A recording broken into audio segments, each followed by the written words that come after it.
దేవాలయంలోనికి వెళ్ళినప్పుడు మనం సహజంగానే చేసే ఒక పని గంట మోగించడం.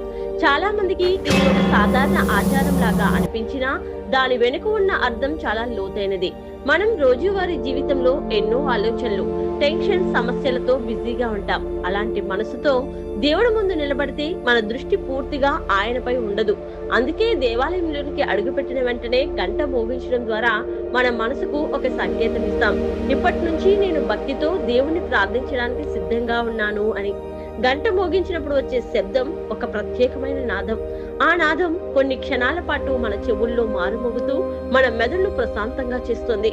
ఆ శబ్దం విన్న వెంటనే మన మనసు బయట ప్రపంచపు ఆలోచన నుంచి దూరమై ఆ క్షణంలోనికి వస్తుంది.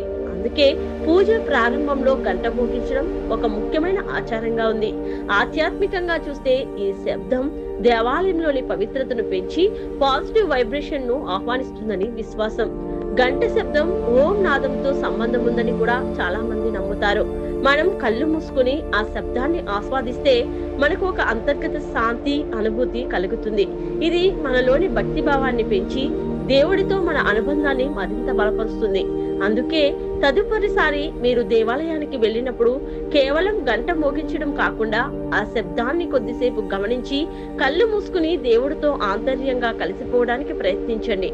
అప్పుడు నిజమైన శాంతి మరియు భక్తి అనుభూతి మీకు తెలుస్తుంది.